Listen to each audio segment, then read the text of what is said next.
Amados irmãos, eu convido a igreja a abrir as Escrituras nesse momento. Em Atos,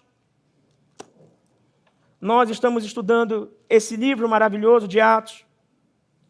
E eu convido a igreja agora a abrir no capítulo de número 5. Atos, capítulo de número 5. Vamos ler do verso 33 até o verso 42, ou seja, até o exato final do capítulo. Repito, Atos 5, 33 a 42. Vamos fazer agora a leitura da palavra de Deus? Eu peço a sua atenção. A palavra de Deus está sendo lida. Ela é a voz de Deus, ela é o verbo de Deus. Então que a nossa atenção possa ser dedicada a essa palavra. Atos 5, 33, seguinte. Eles, porém, ouvindo isso, se enfureceram e queriam matá-los. Mas, levantando-se no sinédrio, um fariseu chamado Gamaliel, mestre da lei, respeitado por todo o povo, mandou que os apóstolos fossem levados para fora por um momento. Então disse ao sinédrio: israelitas, tenham cuidado com o que vão fazer a estes homens. Porque há algum tempo atrás se levantou Teudas, dizendo ser alguém muito importante, ao qual se juntaram cerca de 400 homens. Mas ele foi morto, e todos os que lhe obedeciam se dispersaram e foram reduzidos a nada. Depois desse, levantou-se Judas, o Galileu, nos dias do recenseamento, e levou muitos consigo. Também este foi morto, e todos os que lhe obedeciam foram dispersos.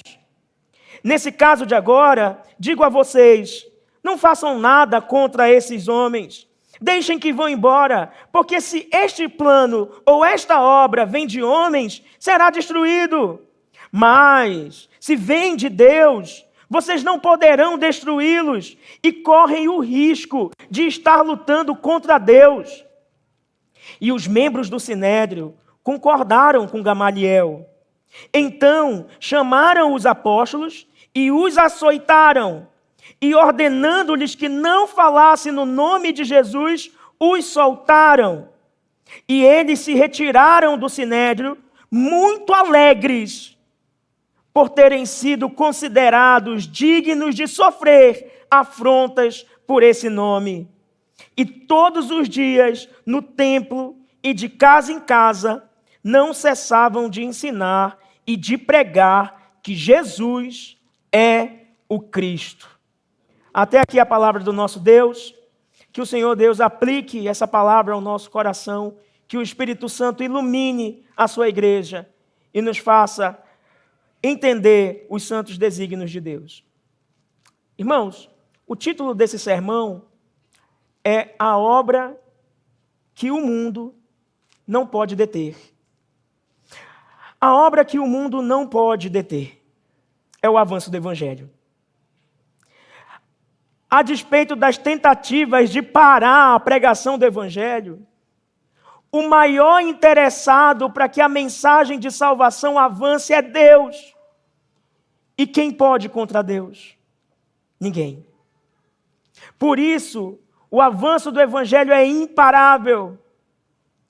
E o avanço do Evangelho é uma obra que o mundo não pode deter. Nós podemos dividir esse texto em 4 ideias.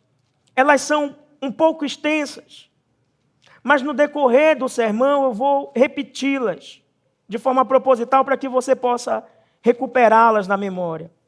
É porque como que o texto está organizado, eu preciso mostrar isso para você. A partir do sermão anterior que o pastor Vantos esteve pregando, onde os apóstolos foram presos e de forma miraculosa eles foram libertados por um anjo, o anjo deu uma ordem para que eles pregassem no templo logo cedo de manhã. Eles fazem isso, vão ao templo, pregam a palavra, pregam o nome de Jesus logo cedo, e aí os líderes religiosos do sinédrio percebem que os apóstolos não estavam mais prisioneiros ali, mas não tinha nenhum sinal de arrombamento, nenhum sinal de invasão. Então foi um ato miraculoso mesmo que aconteceu. Descobrem que os discípulos estão pregando lá no templo, em um local público, e mandam chamá-los de volta para prendê-los novamente, a fim de julgá-los. É nesse momento da história que nós estamos. Quando os discípulos voltam, eles dizem assim para o Sinédrio: mais importa temer a Deus do que aos homens. E falam que aqueles homens religiosos mataram a Jesus crucificando, mas Deus ressuscitou esse Jesus e o fez Senhor e Rei. Essa palavra, que é o Evangelho, incomoda os líderes religiosos. E eles ficam se corroendo por dentro. E aí que está o ponto. A partir do verso 33, nós temos diferentes respostas que as pessoas dão ao Evangelho. O Evangelho ele nunca é neutro. Quando o Evangelho é pregado, o modo como você reagiu à mensagem pregada já é uma resposta diante de Deus. Não existe neutralidade. Por isso que a exigência do texto é obedeça imediatamente. Isso nós encontramos no verso 32 do nosso texto, que diz que o Espírito Santo habita em todos os que obedecem. O Evangelho ele causa reações em nós. Ele causa uma resposta inevitável. Para uns, sabe o que ele faz? Ele endurece mais o coração, a ponto de que aquilo que antes é chamado de inveja ou zelo pecaminoso se torna um desejo homicida por morte. E essa é uma resposta ao Evangelho. Às vezes, quando nós formos pregar o Evangelho, não vamos ser bem recebidos. Às vezes vão desejar a nossa morte ao pregarmos o Evangelho. Porque a mensagem do Evangelho confronta os ídolos do coração dos homens, irmãos. E quando ídolos são confrontados, ninguém diz assim, ah, que bom. Não se não tiver o Espírito Santo. Então, uma das maneiras de responder ao Evangelho é com ódio, é com ira. Uma outra maneira de responder ao Evangelho é com uma prudência sem conversão. Aparentemente, a pessoa tem uma resposta bem social ao Evangelho. Deixa os cristãos aí, não faça nada com eles, vamos aguardar. Mas ela nunca se compromete com Cristo. Ela é um espectador que admira à distância. Mas ela nunca se lança na fé do Evangelho. Ela não se compromete com o Evangelho. Por quê? Porque o Evangelho pode causar a nossa morte. O comprometimento com o Evangelho sempre causa a nossa morte. Se não a morte mais dramática, que é a morte física, o Evangelho sempre está nos chamando para morrer, a matar os nossos próprios pecados, para que vivamos uma vida santa que agrade a Deus e que sirva de testemunho para o mundo, para a glória de Deus. Então isso incomoda. Mas há uma terceira maneira de responder ao Evangelho. É o acolhendo de verdade. E nesse acolhimento verdadeiro ao Evangelho, aqueles que acolhem o Evangelho verdadeiramente no seu coração, essa é uma obra que só pode ser feita pelo Espírito Santo de Deus. Só o Espírito Santo de Deus pode fazer isso. Essas pessoas, elas não se importam mais com a sua própria honra, elas não se importam mais com a sua própria vida, e elas estão, inclusive, dispostas a morrer pelo nome de Jesus. A sua vida já não importa muito mais do que o nome de Cristo. O que importa é o nome de Cristo.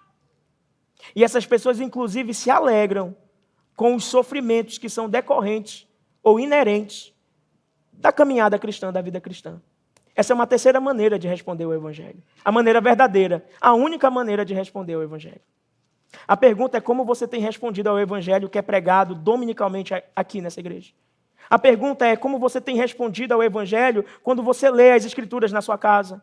Será que você tem respondido com ódio? Ou seja, quando as Escrituras confrontam o seu pecado, quando as Escrituras confrontam você, você prefere calar, silenciar a voz do pregador do que acolher a mensagem? Como você tem reagido ao Evangelho? Será que você tem sido um espectador do Evangelho? Será que você tem se assentado nesses bancos, admirado o Evangelho? É muito legal esses cristãos. É muito bom como eles cantam, como eles oram, como eles se reúnem. É muito bom até como eles comem e comem bastante, mas é só um admirador distante. Ou será que você tem se comprometido com o Evangelho? O que o comprometimento com o Evangelho traz? Nem sempre traz aplauso, louvor, glória. Não. O comprometimento real com o Evangelho traz afronta, açoite, perseguição, humilhação, o que nós podemos chamar de identificação com Cristo. Porque nós falamos da doutrina, há uma doutrina para isso, que é a doutrina da união com Cristo. Você já ouviu falar sobre essa doutrina? A doutrina da união com Cristo é que nós somos participantes da vitória de Cristo. Como Cristo ressuscitou, nós ressuscitamos com Ele. Como Cristo venceu o pecado, nós vencemos o pecado nele. Como Cristo adentrou os céus, nós também adentraremos o céu, como Ele adentrou. Mas a doutrina da união com Cristo não fala só das coisas que são aos nossos olhos privilégios ou boas, que Cristo conquistou para nós. A doutrina da união com Cristo também envolve se identificar com Cristo no seu sofrimento. E essa parte do Evangelho muitos têm renegado. A união com Cristo se envolve também, irmãos, padecer como Ele padeceu, sofrer como Ele sofreu, ser flagelado como Ele foi e tomar a cruz como Ele tomou. E às vezes a gente tem feito uma seleção do Evangelho. Eu fico com essa parte e com essa outra não. Você compreendeu o que o texto está apresentando aqui para a gente? A primeira reação é a reação dos líderes religiosos do Sinédrio. Eles ficam com ódio no coração, verso 33, a ponto de querer matar. A inveja que eles estavam tendo agora vira um desejo homicida. Por isso, nós temos que ter tanto cuidado com a inveja. Porque a inveja é um pecado do coração que pode se tornar um pecado material. Você entende a diferença? O pecado material é aquele pecado externo, que realmente acontece externamente, fora. Como um assassinato, um homicídio, algo dessa natureza.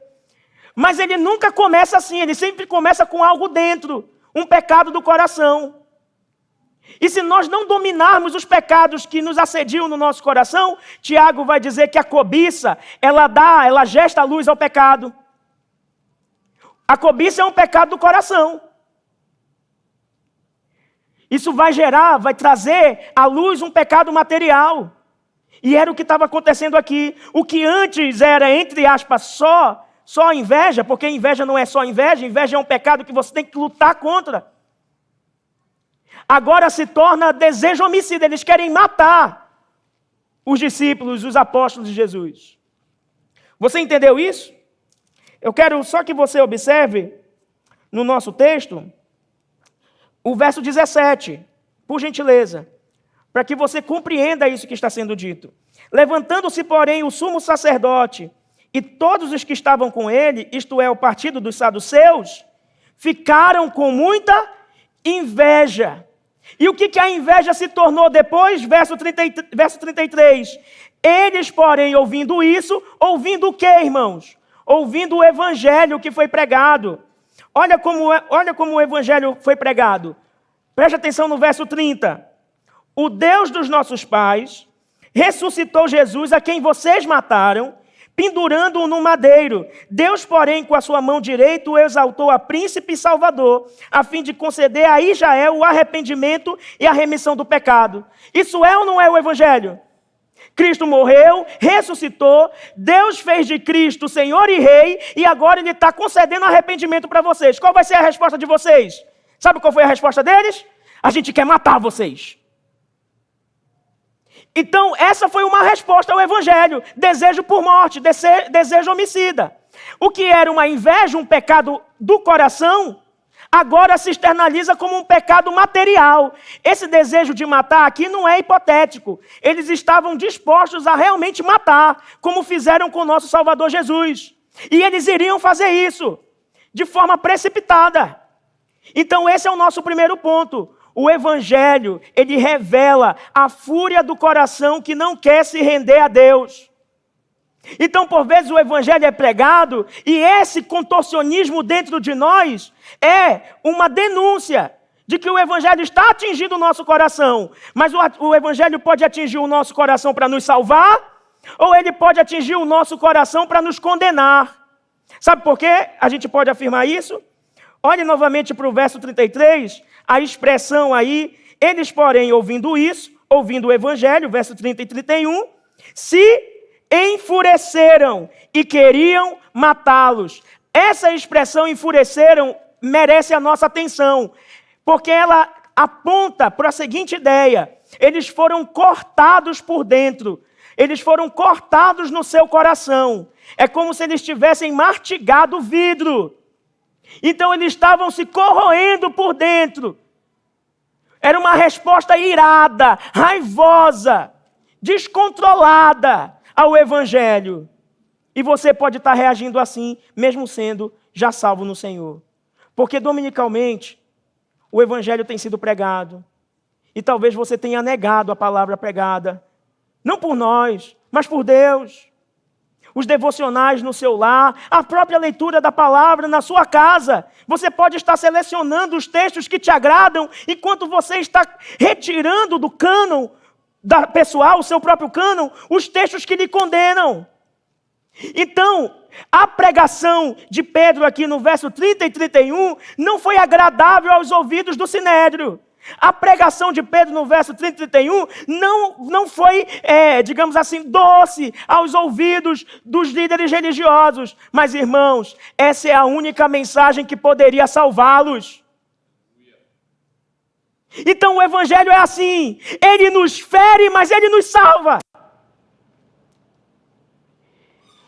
Porque Pedro não aliviou aqui. Olha o que ele diz. No verso 30. O Deus de nossos pais ressuscitou Jesus, a quem vocês mataram. Pedro está chamando os líderes religiosos de quê? De assassinos. Ou seja, ele está dizendo que eles, inclusive, estão quebrando a lei. E logo em seguida, no verso 33, o que eles querem fazer? Matar os discípulos. Logo, eles realmente são assassinos. Entendeu a incoerência deles? Eles estão com raiva dizendo que não mataram Jesus, mas agora estão querendo matar os discípulos. Irmãos, olha só o verso 28, como essa ideia de eles serem assassinos incomodava eles. Preste atenção no verso 28. Não é verdade que ordenamos expressamente que vocês, isso são os líderes religiosos falando aos discípulos, não é verdade que nós dissemos expressamente que vocês não ensinassem nesse nome? No entanto, vocês encheram Jerusalém com a doutrina de vocês e ainda querem lançar sobre nós o sangue desse homem. Entenderam?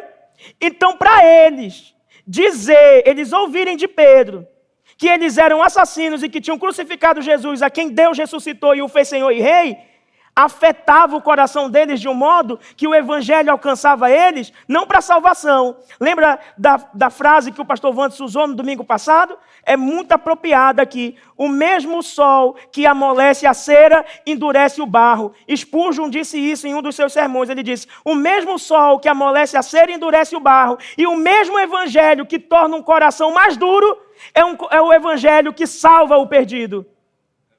Você compreendeu isso? O evangelho pode endurecer o seu coração, mas o evangelho também pode te salvar. Sem mudar a sua mensagem, sem mudar o seu conteúdo. O evangelho para alguns, como diz o apóstolo Paulo, vai ser cheiro de morte. Mas para outros, vai ser cheiro de vida. Eu queria que você pudesse, nesse momento, olhar para 2 Coríntios, capítulo 2, verso 15 e 16. Olha que coisa bela, irmãos. Que coisa linda. 2 Coríntios 2, verso 15 e 16. Paulo falando sobre o seu ministério de pregação. Ele diz assim, eu passo a ler para você agora.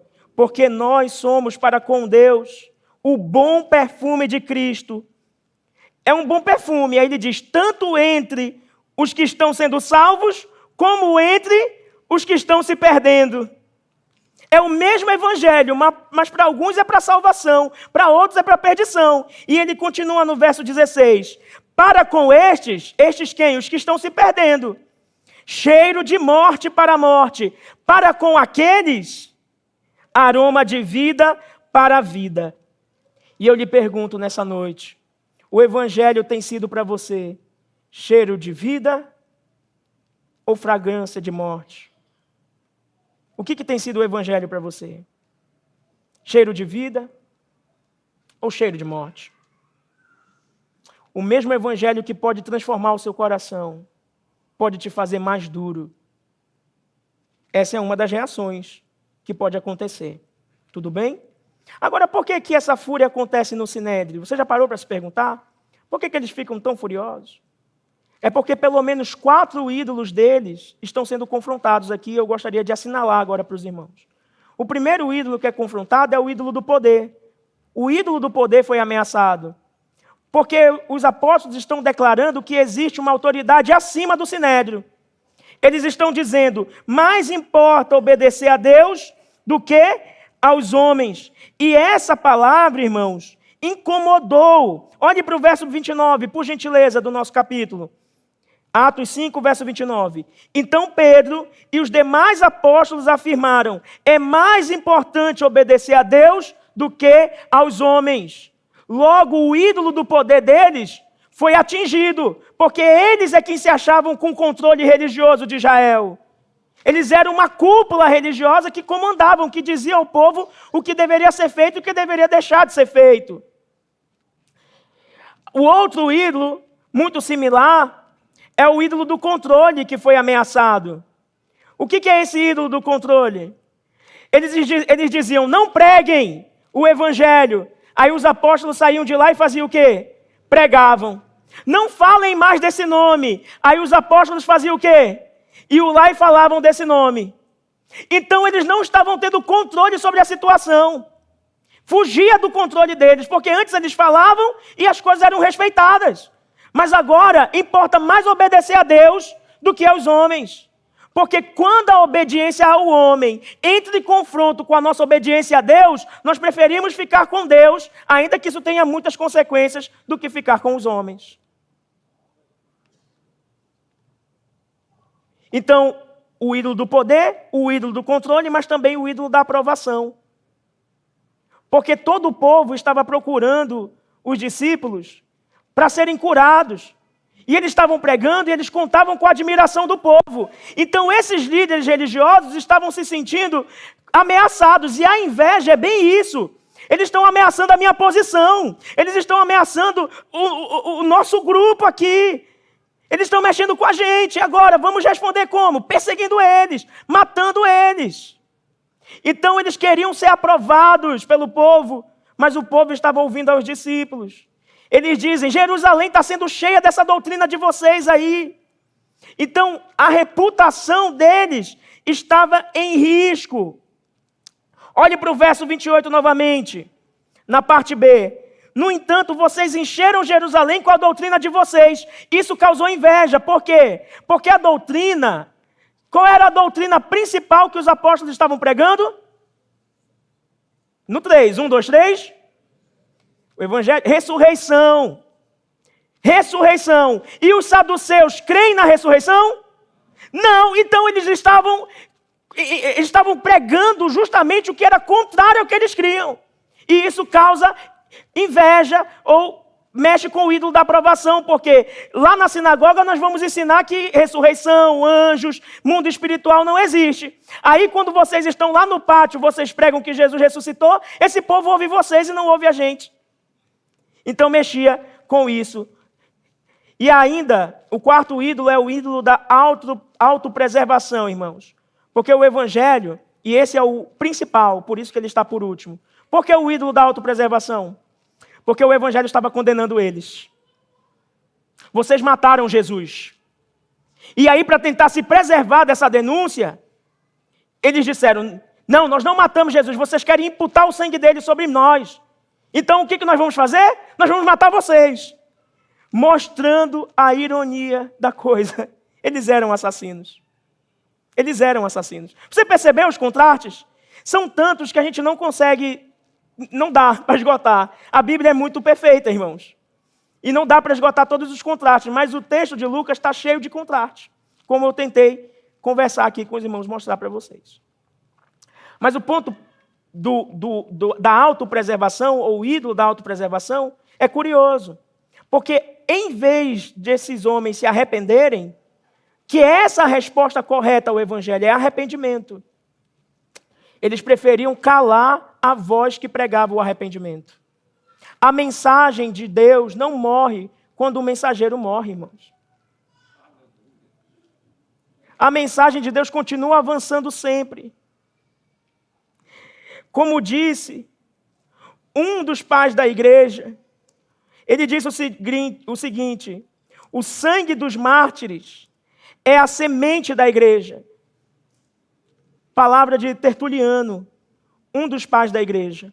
Ele disse: o sangue dos mártires é a semente da igreja. Ou seja, quando os cristãos são mortos, perseguidos, o sangue deles na terra se torna semente, onde o evangelho se propaga ainda mais, avança ainda mais. Como que uma religião é tão perseguida, como que pessoas são mortas em números significativos, como na fé cristã, e ainda assim ela permanece de pé? Porque há um Deus guardando essa fé. O sangue dos mártires é a semente da igreja. Você crê nisso? É justamente o que é a palavra testemunha. É martírio. Recebereis poder ao descer sobre vós o Espírito Santo e ser-de-eis minhas testemunhas, mártires, tanto em Jerusalém, Judeia, Samaria, até os confins da terra. Então, meus irmãos, o Evangelho, ele não vem apenas para consolar as nossas dores. O Evangelho, ele também vem para derrubar os nossos falsos ídolos. E talvez você também tenha nutrido no seu coração o ídolo do poder, da aprovação, do controle e da autopreservação. Quando o Evangelho é pregado para você, como você tem respondido a ele? Quando o Evangelho é anunciado para você, como você tem respondido ao Evangelho? Será que você tem se assimilado aos saduceus que responderam com ira e desejo homicida? Eu espero que não. Eu espero que não, para a glória do nosso Deus. Depois de mostrar a fúria do coração endurecido, Lucas agora mostra que Deus continua governando até dentro daquele tribunal hostil. E esse é o nosso segundo ponto. O Evangelho, ele revela que existem homens prudentes, mas sem conversão. E essa é uma maneira de responder o Evangelho também. Pessoas que ouvem o Evangelho, até admiram à distância, mas elas não dão a resposta de arrependimento. Isso é similar ao que acontece aqui com Gamaliel. Então eu convido você a voltar para o nosso texto. Nós já superamos o verso 33, que é o nosso ponto 1, e estamos avançando para o verso 34, tá bom? E nós vamos ler até o verso 39. Leia mais uma vez comigo. Mas levantando-se no sinédrio, um fariseu chamado Gamaliel, mestre da lei, respeitado por todo o povo, mandou que os apóstolos fossem levados para fora por um momento. Então imaginem a cena. Os apóstolos estavam ali no sinédrio com os saduceus e eles queriam matar os apóstolos. Gamaliel percebeu isso e disse: rapaz, eles vão fazer uma besteira, uma bobagem. Isso é imprudente. Então ele pediu que os discípulos se retirassem por um momento, porque agora Gamaliel vai aconselhar os saduceus. Lembrando que Gamaliel é um fariseu. E os saduceus e os fariseus não se dão bem, historicamente. Mas quando se trata de ir contra Jesus, eles se dão bem, eles se unem. Mas nesse caso é uma coisa curiosa. Como Gamaliel é um mestre da lei respeitado, os saduceus dão ouvido a ele, mesmo eles crendo em coisas distintas. Isso é interessante aqui.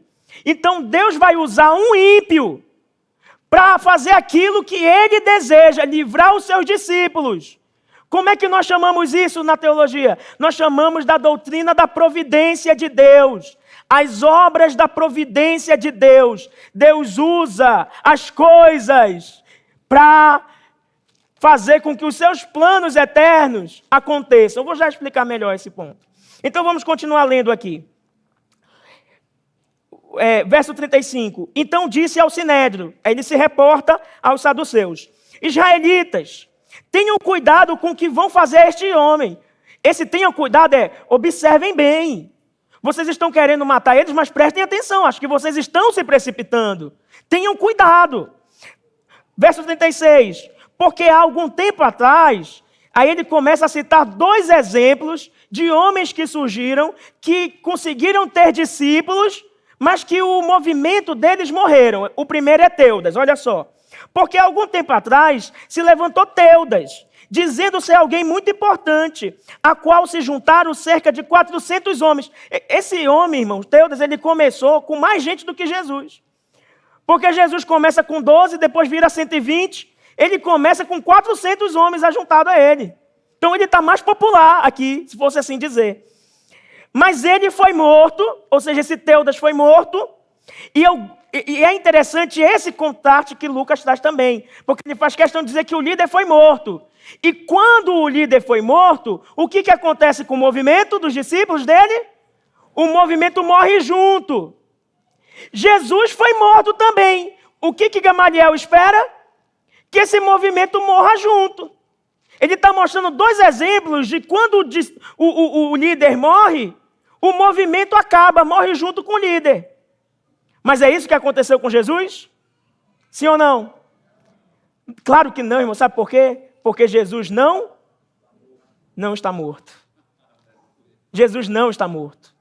Jesus permanece vivo, assentado no trono de glória, à destra de Deus Pai, governando a sua igreja, ao lado do seu Pai, no comando do Espírito Santo. Irmãos, olha só, vamos continuar aqui? Mas ele foi morto, e todos os que lhe obedeciam se dispersaram e foram reduzidos a nada. Ou seja, o movimento acabou. Teudas morreu, o movimento morreu também.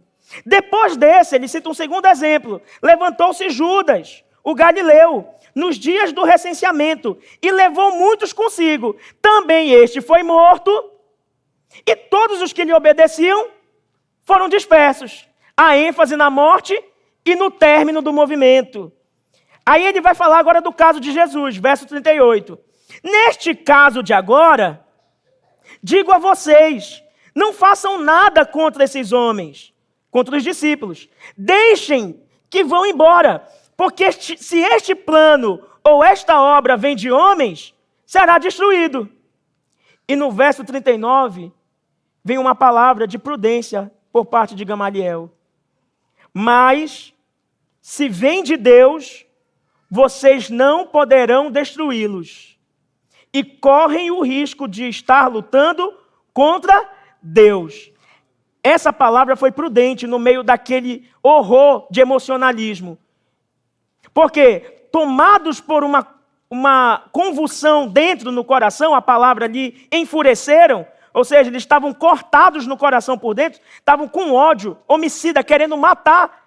Vem uma palavra de prudência e de sabedoria de Gamaliel, que é um mestre da lei, fariseu, se reportando aos saduceus que o acatam, porque o final do verso 39 diz: e os membros do sinédrio concordaram com Gamaliel. Por que isso é obra da providência, irmãos? Porque Deus usou um homem ímpio, não converso. Gamaliel não é um homem converso. Ele não crê em Cristo. Não houve obra de regeneração no seu coração, mas Deus usou ele como um líder, na posição que ele estava, como obra da providência para livrar o seu povo, É assim que Deus faz. Deus preserva o seu povo em meio aos ímpios. Lembra que Jesus falou, quando forem levados ao tribunal, é o que está acontecendo aqui. Não se preocupem com o que vão dizer, porque o Espírito Santo vai dar a palavra para vocês. O Espírito Santo vai conduzir tudo e vai livrar vocês. É o que está acontecendo aqui. A palavra está se cumprindo. E agora os discípulos não serão mortos, foram poupados. Por quê? Porque um homem que não crê em Cristo se levantou em favor dos discípulos. Porque Deus usa todas as circunstâncias. Então, irmãos, quem é esse Gamaliel, né? Importante dizer. Porque mais à frente ele vai aparecer de novo na boca de Paulo. Paulo vai dizer que ele estudou aos pés de Gamaliel, um mestre da lei. Esse homem era muito respeitado. Alguns dizem que ele era filho de Hileu, que é uma escola judaica muito consistente. Existem 2 escolas judaicas consistentes, Hileu e Shammai. E ele, Paulo, provavelmente era filho de Hileu. Se não filho, ele era com certeza neto. é esse ponto que a gente não consegue confirmar, mas ele vem dessa linhagem. Porque a palavra descendente na Bíblia, ou dentro da literatura judaica, melhor dizendo, às vezes significa filho direto ou neto. Então, ou ele era neto ou ele era filho mesmo de Rileu. Então, era um homem respeitadíssimo. Ele estava dentro da tradição histórica da interpretação bíblica. Esse homem, ele entrava nos lugares, todo mundo queria ser discípulo dele. E Paulo foi discípulo desse homem. E alguns escritos judaicos, extra-bíblicos oficialmente, logicamente, né? Ou seja, não é escritura, o que eu vou citar aqui, dizem que ele era um homem desse caráter pacificador. O que Paulo, que é o seu discípulo, não seguiu.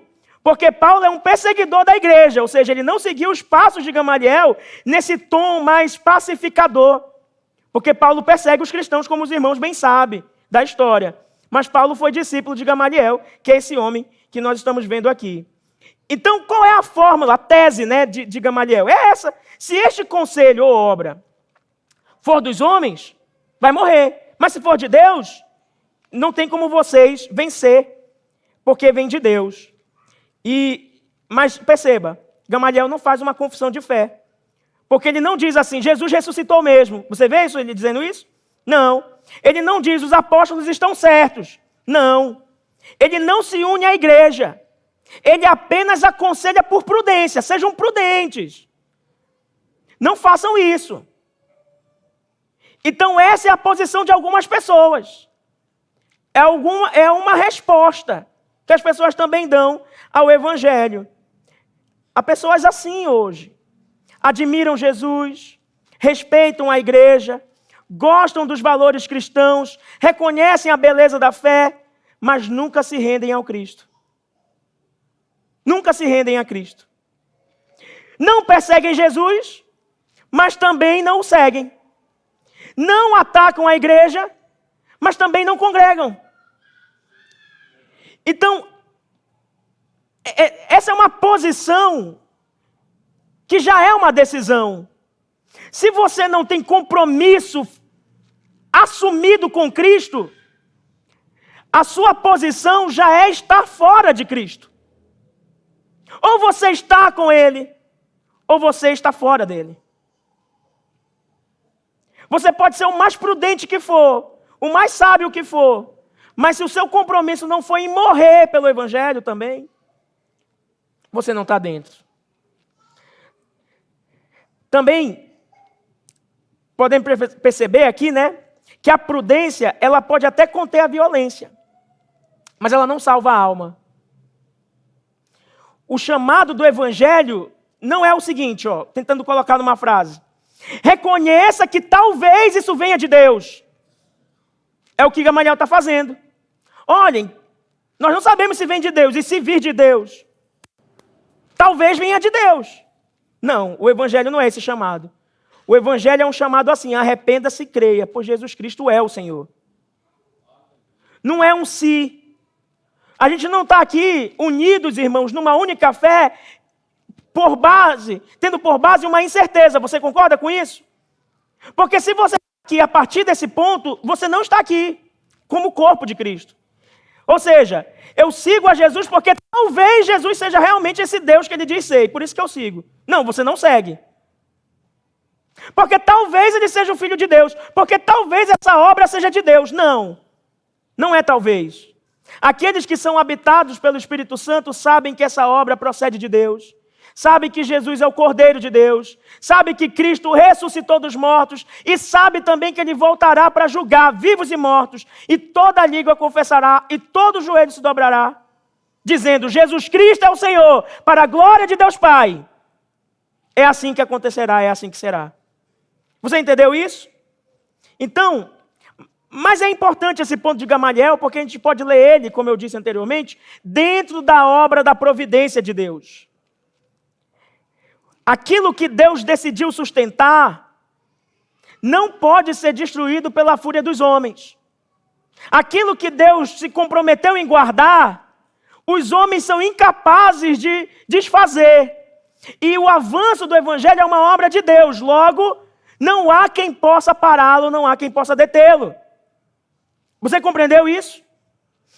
Então, o que a doutrina da providência é? Como eu disse, eu ia explicar melhor mais à frente. Eu vou citar aqui um trechinho bem pequeno da nossa Confissão de Fé Batista de 1689. Diz assim: o bom Criador, olha como ela começa falando da providência, o bom Criador. Esse é o caráter de Deus, ele é bom em tudo que ele faz. O bom Criador de todas as coisas sustenta, dirige, dispõe e governa todas as criaturas, ações e coisas, desde a maior até a menor, pela sua sábia e santa providência. É o meio pelo qual Deus age ativamente no mundo, coordenando, guiando e conduzindo tudo. Pessoas, coisas, pequenas ou grandes, não estão fora da providência de Deus. E está ali Deus, usando um homem por nome Gamaliel, usando a sua posição ali no templo para preservar a vida dos seus apóstolos, que haveriam de pregar o evangelho com intrepidez, coragem e ousadia. Essa é a obra da providência de Deus. Isso não significa que Deus aprove moralmente tudo que os homens fazem, mas significa assim que nada escapa do governo de Deus. Então Deus usa Gamaliel, assim como ele usou Ciro, lá no passado, para libertar o seu povo, para voltar, para reconstruir Jerusalém. Deus usa, assim como ele endureceu o coração de Faraó. Então Deus, ele atua nas lideranças, ele atua nos governos, ele atua nos poderes, ele atua onde ele quer. Então o herói desse texto não é Gamaliel. Não é Gamaliel que está livrando o povo da morte ou os discípulos da morte. A preservação da igreja não dependeu do Sinédrio, não. Pelo Sinédrio, os apóstolos seriam mortos. Mas, pela providência de Deus, Deus preserva os seus servos, os seus santos, usando até uma prudência limitada, que é a prudência de Gamaliel. Por que uma prudência limitada? Você pode achar a palavra de Gamaliel sábia, porque ele diz assim: o que não vem de Deus acaba, o que vem de Deus vai prevalecer. Isso é verdade em sentido último, irmãos. Em sentido último, isso é verdade. O evangelho vai vencer, acabou. Mas isso não é verdade no seguinte sentido: quando nós observamos a realidade, tem muita seita, tem muita heresia, e tem muita gente seguindo seita e heresia que acha que é verdade. Que está resistindo ao tempo, que está aí de pé, falsas instituições, falsos líderes, falsos governos, que não são de Deus, mas que estão resistindo ao tempo. Deu para entender o que eu estou querendo dizer? Então o que ele está dizendo não é uma verdade última, mas serviu. Serviu para quê? Para a obra da providência de Deus, que intentava o quê? Libertar os seus daquela morte, daquela condenação. Deus usou a fala de Gamaliel. Um homem prudente, mas inconverso. Ou seja, não crente, que não confessava Jesus como seu Salvador. Então, isso é importante, irmãos, porque Deus, ele pode usar instrumentos imperfeitos, sem transformar esses instrumentos em fundamento da nossa esperança. O que eu estou querendo dizer? A igreja agradece quando Deus usa autoridades que permitem a pregação do evangelho, por exemplo. E Deus usa, irmãos. Deus usa as autoridades, Deus usa leis, Deus usa tribunais, Deus usa pessoas influentes, Deus usa circunstâncias favoráveis, Deus usa ímpios, irmãos, para o bem do avanço do evangelho. E não se assuste com isso, tá bom? Não se assuste com isso. Isso é a obra da providência de Deus. Mas a nossa esperança não está depositada nas pessoas. Nossa esperança está no Deus da providência. Nossa esperança não está em Gamaliel ou nos Gamaliéis que existem por aí. A nossa esperança está no Cristo vivo, exaltado e soberano. É Ele quem reina. Você lembra do que diz Isaías 6, irmãos? Esse é um texto muito interessante de Isaías 6. No ano da morte do rei Uzias, um rei que era bom, um rei que o povo se agradava. E toda vez que um rei morria, o povo se desesperava. Ainda mais que fosse um rei bom, porque quem é que vai assumir o poder no lugar de Uzias agora? O que vai ser de nós agora que não temos um rei? Isaías não olha para isso. Sabe o que ele diz? Eu vi o Senhor assentado em um alto e sublime trono. Sabe o que isso significa? Que acima dos poderes humanos está o trono de Deus. E é Deus quem governa, irmãos, toda a realidade da terra. Nós não dependemos da direita, nós não dependemos da esquerda, nós não dependemos de líderes religiosos para que Deus faça a sua obra. Deus, ele faz independente. Eu não sei qual é o próximo governo que virá nesse ano, mas em certo sentido não importa. Ainda que em algum sentido importe. Mas no sentido maior não importa. Porque eu sei quem é o Rei dos Reis. E eu sei que todo joelho vai se dobrar ao Rei dos Reis. Você entendeu isso? Há um Deus, irmãos. Nós não somos ateus, irmãos. Há um Deus. O que é o ateísmo?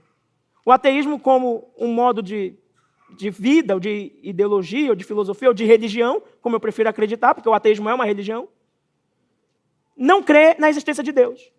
Mas existe um ateísmo que é prático. E esse ateísmo prático geralmente é cometido por cristãos, por nós. Sabe qual é o ateísmo prático? É que a gente diz crer em Deus, mas vive como se Deus não existisse. Isso é um ateísmo prático. Diz crer em Cristo, mas vive como se Cristo não existisse. Então, irmãos, Deus pode usar tudo, mas a obra de Deus não depende de pessoas. A igreja está segura porque Cristo reina. Você entendeu isso? Não por causa de Gamaliel, mas porque Cristo reina. Por isso ela está segura. Essa fala de Gamaliel, ela também confronta a obsessão moderna por relevância. A fala dele também está errada porque a gente costuma pensar que tudo que aparentemente tem sucesso vem de Deus. Tudo que permanece, que tem a relevância, vem de Deus. E isso não é verdade. Você concorda comigo? Isso não pode ser verdade. A gente passa a observar as coisas pela lente da relevância, da métrica, do crescimento visível, do sucesso imediato. Muitas vezes, até num ambiente de igreja, que é o ambiente que nós estamos aqui, nós confundimos permanência da igreja com aprovação divina. Tem um monte de igreja que está permanecendo aí, mas são falsas.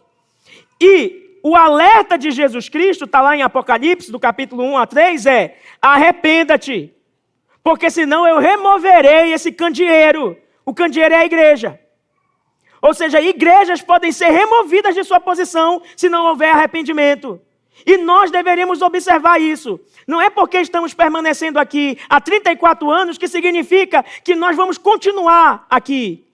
Nós devemos observar as nossas obras e andar em contínuo arrependimento. Por quê? Porque se nós abandonarmos Cristo, nós perdemos tudo. E essa igreja vai ser removida pela mão do próprio Jesus. E isso passa, irmão, pela sua vida, pela sua piedade, pelo seu compromisso com Deus.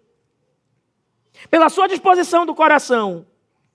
A nossa pergunta não é se funcionam as coisas, não é pragmática. Essa igreja é de Deus? É essa a pergunta. Ela pode ser uma igreja pequena, mas fiel. Pode ser uma igreja grande, fiel. Mas a pergunta que a gente deve fazer é se é de Deus. De verdade. Não pergunta se atrai pessoas, mas se é fiel à palavra. A pergunta errada não é se dá resultado, é se honra Cristo.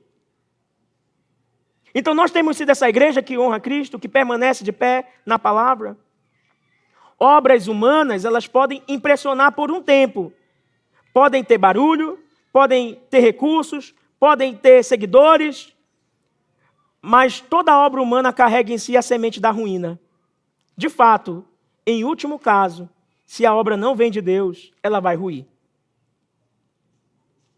E eu espero que você saiba disso.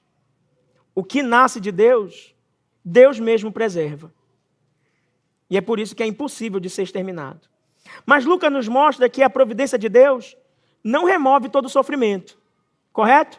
A palavra prudente de Gamaliel livrou os discípulos da morte, mas não livrou eles do sofrimento, como muitos pregam por aí. Gamaliel, ele impede a morte dos apóstolos, mas ele não impede as feridas. A cena agora, ela muda lá da sala do conselho para um lugar de dor. As costas dos discípulos serão marcadas como um sinal de quem está unido a Cristo, não somente na sua vitória, na sua ressurreição, mas como um sinal de que nós estamos unidos também a Cristo no seu sofrimento. Essa é a doutrina da união com Cristo. Eu espero que você entenda essa doutrina, irmãos. Nós não estamos reunidos a Cristo só na vitória da sua morte. E é maravilhoso estar reunidos com a Cristo na vitória da sua morte. Porque se Ele ressuscitou, nós ressuscitaremos com Ele. Porque se Ele venceu a morte, nós vencemos a morte com Ele. Porque se Ele está agora no trono de graça, de glória com Cristo, entraremos no céu por causa do mérito dEle. Mas também estamos unidos a Ele no seu sofrimento. E a igreja tem esquecido esse ponto. Esse é o nosso terceiro ponto. O Evangelho produz alegria nos que consideram Cristo mais precioso do que a sua própria honra. Vou repetir. O Evangelho ele produz alegria naqueles que consideram Cristo mais precioso do que a própria honra, do que a própria imagem. Alegria em meio ao sofrimento. Essa é a terceira reação. A primeira é um coração homicida. A segunda, uma prudência sem conversão, mas que é obra da providência de Deus para livrar os discípulos da morte. E a terceira reação é aquela que eu e você deveremos ter quanto ao Evangelho. A terceira reação é um compromisso firme com Cristo, independente das circunstâncias. Você está com Cristo independente das circunstâncias? Independente do que lhe afligir? Independente do que lhe vier? Independente das dores? Independente das dificuldades, independente das angústias, das tribulações, das aflições, dos açoites da vida, você permanece com Cristo independente das circunstâncias? Uma das músicas que nós pensamos para cantar hoje foi Te louvarei, não importa a circunstância. Mas nós nem colocamos, porque muita gente poderia estar mentindo ao cantar essa música. Será que nós permaneceremos com Cristo não importando as circunstâncias? O versículo 40, eu convido você a ler comigo. Então chamaram os apóstolos e os açoitaram. Olha o que aconteceu com os apóstolos. E após açoitarem, ordenaram que não falassem no nome de Jesus. E então os soltaram. Você sabe como funciona o açoite judaico? Eles chamam de 40 menos 1. O apóstolo Paulo, ele diz que ele recebeu por 5 vezes esse açoite de 40 menos 1. Ou seja, 39 chibatadas. Eles tinham uma espécie de flagelo mesmo, com objetos pontiagudos, ossos, metais, tudo que fosse possível para ferir e machucar. E eu não quero pintar a cena para que você se escandalize, eu quero que vocês imaginem a cena para que vocês vejam o que eles suportaram.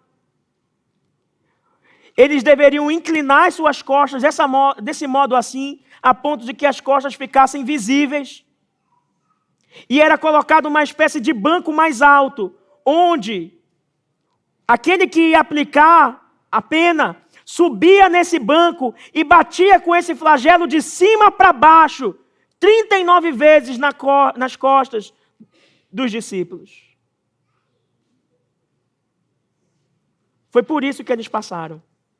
Agora um detalhe, isso era público.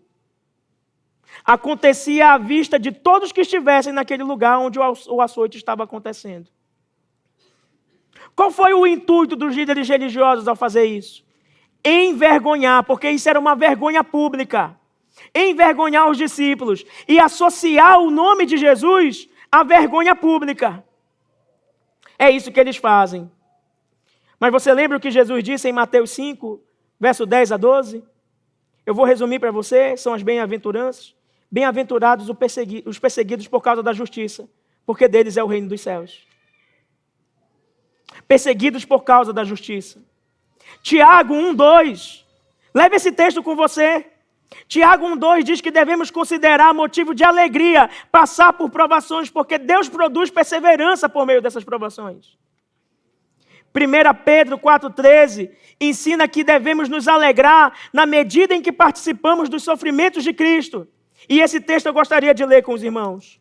1 Pedro, por gentileza, 4:13. Vamos ler a partir do 12, por gentileza. 1 Pedro 4:12 até o 13. Diz assim. Eu vou esperar você achar, porque esse texto é bem importante. Você achou? Amados, não estranhem o fogo que surge no meio de vocês. O fogo aqui é a dificuldade, a provação, tá? a angústia, a dificuldade mesmo, irmãos. Amados, não estranhem o fogo que surge no meio de vocês, destinado a pô-los à prova, como se alguma coisa extraordinária estivesse acontecendo. Pelo contrário, olha que palavra estranha para quem está sofrendo. Alegrem-se na medida em que são coparticipantes dos sofrimentos de Cristo. Essa é a doutrina da união com Cristo. Não apenas participamos da sua vitória, mas participamos também dos seus sofrimentos. Para que também na revelação de sua glória vocês se alegrem, exultando. Verso 14, se são insultados por causa do nome de Cristo, vocês são bem-aventurados, porque o Espírito da glória, que é o Espírito de Deus, repousa sobre vocês. Insultados pelo nome, mas alegres por ser coparticipantes do sofrimento, porque aqueles que são coparticipantes do sofrimento, também serão coparticipantes da glória com Ele. Isso é bênção, irmãos. Filipenses 1:29, eu passo a citar para vocês, diz que nós recebemos a graça de não apenas crer em Cristo, mas de também sofrer por Ele. Você considera uma graça sofrer por Cristo? Então, irmãos, o que podemos dizer desse texto? Nós podemos reagir, e eu lhe convido a mais uma vez a reagir a esse texto. É quando Cristo é mais precioso do que a nossa própria honra e do que a honra dos homens, nós permanecemos alegres, mesmo em meio aos sofrimentos. Olha o verso 41. Eles se retiraram do sinédrio muito alegres. Como assim, irmãos? Eles não foram açoitados, não receberam 39 chibatadas. Como é que eles saem muito alegres? Da onde vem essa alegria? A resposta está no próprio texto. Por terem sido considerados dignos de sofrer afrontas por esse nome. Irmãos, é uma honra quando o sofrimento que nos aflige é para a glória de Deus. O Sinédrio, ele tentou usar a vergonha como uma arma, mas a vergonha só domina aqueles que precisam de aprovação. E esses discípulos, eles já se enxergavam aprovados em Cristo. Por isso a vergonha pública não era nada para eles. O que os homens pensavam não era nada para eles. Mais importa obedecer a Deus do que aos homens. Quando Cristo se torna o nosso tesouro, irmãos, a aprovação dos homens perde o seu poder sobre nós. Ainda que desejemos ser compreendidos, amados, respeitados, porque isso é humano, nós não somos mais escravos da aprovação humana. Uma das maiores tentações do nosso tempo é desejar uma fé confortável. Mas não tem como ter um cristianismo respeitado por todos, confortável para todos, aprovado por todos, sem cruz, sem vergonha e sem custo. Há um custo no discipulado, há um custo em seguir a Jesus. O Evangelho nos chama a amar as pessoas, nos chama a servir a cidade, a honrar as autoridades, a viver com mansidão, a falar com graça. Mas o Evangelho nunca prometeu que a nossa fidelidade a Deus seria recebida com aplausos. Então, irmãos, não vendam a fidelidade a Deus em troca de aprovação de ninguém, de nenhum homem. Permaneçam fiéis a Deus. Há uma forma de cristianismo, e você sabe muito bem, ela está aí em quase todos os púlpitos, infelizmente. Um evangelho falso que só sabe falar de vitória, um evangelho que fala que só há livramento quando há crescimento, quando há prosperidade, quando há cura, quando há portas abertas. Mas esse texto está nos mostrando uma vitória com costas feridas. Uma vitória diante dos flagelos. Uma vitória diante das angústias, das dificuldades. Então, eu acho que a vitória dos discípulos aqui não foi escapar do açoite. A grande vitória e o grande milagre desse texto é continuar fiel depois dos açoites. Será que nós conseguimos permanecer fiéis a Deus depois que somos afligidos por Ele e por causa do nome dEle? A igreja precisa, irmãos, recuperar uma teologia bíblica do sofrimento. Não é uma teologia amarga. Mas sofrer por Cristo não significa que Deus falhou. Muitas vezes significa que estamos no caminho do próprio Cristo, que tudo sofreu, tudo padeceu por causa dos nossos pecados. Uma igreja saudável, ela não deveria estar tão preocupada em preparar os seus membros para prosperar. Como tem muitos lugares que estão fazendo exatamente isso agora. Mas uma igreja fiel a Deus deveria preparar os seus membros para sofrer. Mas sofrer com esperança. Sofrer com alegria. Pela causa do nome de Cristo. A igreja de verdade não deveria formar consumidores de bênçãos. No mercado da fé, do gospel. Mas formar discípulos marcados pela cruz. E quando Cristo é mais precioso que a honra dos homens, a igreja não apenas suporta a afronta, ela continua anunciando o nome. E aí eu concluo com o verso 42. Olha só como eles saem dali. Verso 42. E todos os dias no templo e de casa em casa, não cessavam de ensinar e de pregar que Jesus é o Cristo. Eles não receberam a proibição para não pregar? E não receberam 39 chibatadas para justamente assustá-los? Deixá-los com medo? Mas o que eles fazem ao sair de lá? Continuam pregando. Porque esse é o nosso compromisso, irmãos. E nada pode parar o avanço do Evangelho. Nada pode parar a pregação do Evangelho da salvação. Mesmo diante dos açoites, das aflições. Era para eles não pregar, mas sabe o que eles fizeram? Olhe para o texto de novo, eles pregavam todos os dias. Isso é uma ideia de continuidade.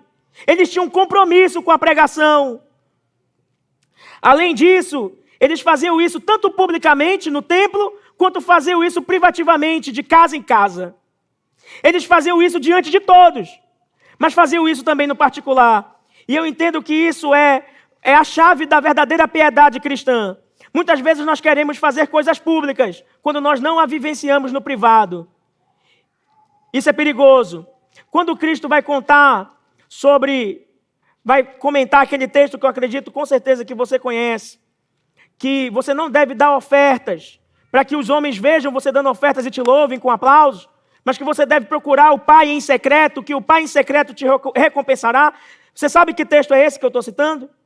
Em contrapartida, Jesus diz que as nossas boas obras deveriam ser vistas pelos homens, para que os homens pudessem louvar o nosso Pai que está nos céus. Aí você fica assim, e aí? As obras têm que ser vistas ou elas têm que ser secretas? As duas coisas. Nós devemos agir publicamente, mas não só publicamente. O verdadeiro testemunho de que nós estamos agindo com fé, com integridade na vida pública, nas coisas públicas que nós fazemos, é se há uma vida piedosa de joelhos por trás no particular. Tem muita gente que gosta do holofote, do público, de pregar no templo, mas não cuida da sua casa.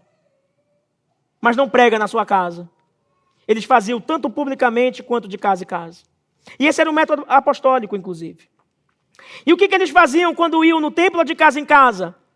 Não cessavam de ensinar e de pregar, porque essa é a tarefa principal da igreja, irmãos.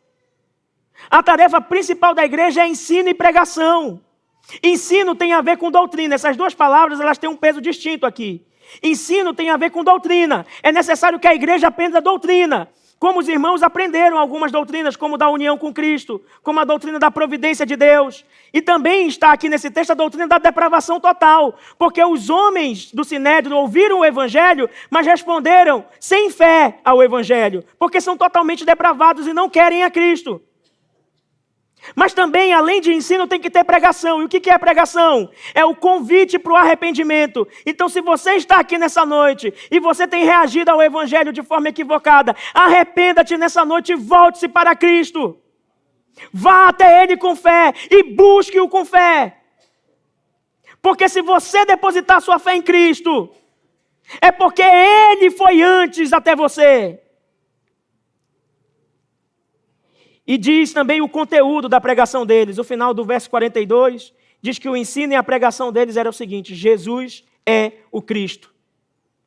E o que significa Cristo? Messias. Ele é o prometido. Ele é aquele que haveria de nascer da mulher e de esmagar a cabeça da serpente, como diz Gênesis 3,15. Jesus é o nosso Salvador, era isso que eles pregavam. E ele está vivo, ele está ressurreto. Ele não é como Teudas, que morreu e os discípulos morreram juntos. Ele não é como Judas, que morreu e os discípulos morreram juntos. Mas ele é Jesus, o ressurreto dentre os mortos, que morreu, mas ressuscitou. E os seus discípulos morreram junto com ele, mas também vivem junto a ele. Esse é o seu povo, a sua igreja. Nós estamos unidos a Cristo, irmãos. E glória a Deus por isso. Unidos nas suas conquistas, unidos na sua glória, mas também estamos unidos no seu sofrimento. Queria deixar para os irmãos 4 aplicações para vocês levarem para vocês, no coração e refletirem. Em primeiro lugar, saiba que o evangelho nunca é neutro. Ele sempre provoca uma resposta. E a aplicação é uma pergunta. Qual a resposta que você tem dado ao evangelho que é pregado dominicalmente na sua igreja, que é pregado aqui, mas também que você vivencia na sua casa ao ler as Escrituras? Qual a resposta que você tem dado ao evangelho? Não é possível não dar nenhuma resposta, tá? Você tem dado uma resposta. Será que é arrependimento diante dos pecados que são confrontados? Ou será que a sua resposta tem sido como os saduceus, uma repulsa interior, que prefere matar o pregador do que acolher a mensagem de confronto? Qual a sua resposta ao evangelho? A segunda aplicação é que você não deve confundir prudência, sabedoria, inteligência, bom porte, oratória, com conversão. Gamaliel tinha tudo isso, mas era inconverso. Ser um cristão é confiar em Cristo somente. Não é ter uma oratória ou um tipo de posição ou um tipo de comportamento. É crer em Cristo para a sua salvação. E se você crê em Cristo para a sua salvação, você tem tudo o que precisa. Em terceiro lugar, é que você pode se alegrar, irmãos, mesmo em meio aos sofrimentos. Você pode se alegrar mesmo em meio às dificuldades da vida. É possível se alegrar mesmo quando há dor na nossa vida. É possível se alegrar quando uma doença nos alcança.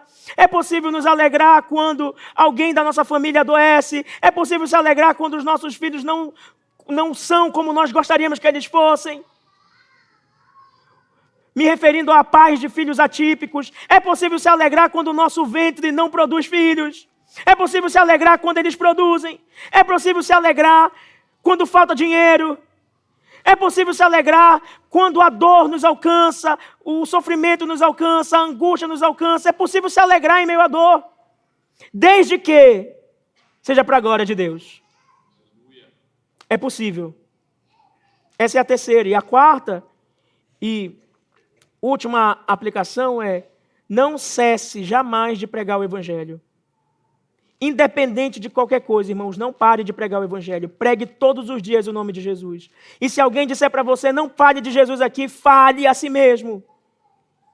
Pregue a Cristo. Levante o nome dele. Que todos conheçam o nome de Deus. Para a glória de Deus. Pregue todos os dias. Pregue publicamente. Pregue na sua casa. E pregue sobre Cristo. E não outra coisa. Não pregue sobre você mesmo. Pregue o Cristo ressurreto. Ele salva pecadores. Ele tem poder para salvar. Que o Senhor Deus nos abençoe, nos guarde, nos sustente e aplique a sua própria palavra ao nosso coração para a glória dele. Amém?